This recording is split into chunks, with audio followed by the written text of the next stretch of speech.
After Defiance, the Ukrainian president is giving in, with Volodymyr Zelensky set to meet U.S. President Donald Trump at the White House today. The centerpiece of this visit is a deal granting Washington access to Ukraine's rare minerals, something that Zelensky initially resisted, but has now conceded to. In fact, just days ago, Donald Trump slammed Zelensky, labeling him a dictator and holding him responsible for the Russia-Ukraine war breaking out. But now the U.S. president has reportedly softened his stance. The shift comes after diplomatic visits from French President Emmanuel Macron and the British Prime Minister Keir Starmer.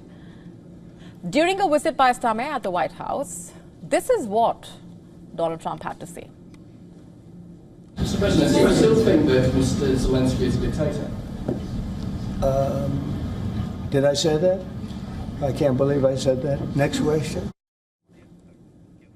And according to reports, Zelensky's initial refusal to grant Washington preferential access to Ukraine's natural resources like oil, gas, rare earth metals led to Trump labeling Zelensky as a dictator, and Zelensky had demanded security guarantees from the U.S. for any peace deal with Russia, a demand that Trump flatly refused.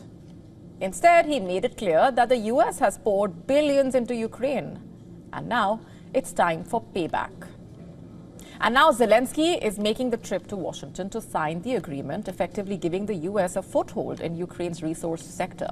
Trump, in fact, described the deal as a major step forward for both the countries, ensuring American workers will be on the ground in Ukraine, securing resources critical to U.S. industries. Listen into this. Well, so President Zelensky is coming to see me on Friday morning, and we're going to be signing really a very important agreement for both sides because it's really going to get us into that country. We'll be working there. We'll have a lot of people working there. And so in that sense, it's very good. It's a backstop, you could say. I don't think anybody's going to play around if we're there with a lot of workers and having to do with rare earths and other things, which we need for our country. And we appreciate it very much. And I look forward to seeing him.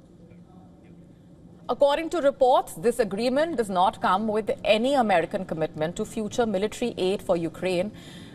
Reportedly, there will be no guarantees of financial support for Ukraine's war effort and no promise of U.S. boots on the ground. The economic partnership, as it stands, is purely transactional. Meanwhile, the U.S. Treasury Secretary has said that the deal is final and there will be no more negotiations. Both leaders, by the way, will put their signatures on it, marking a turning point in the U.S.-Ukraine relationship.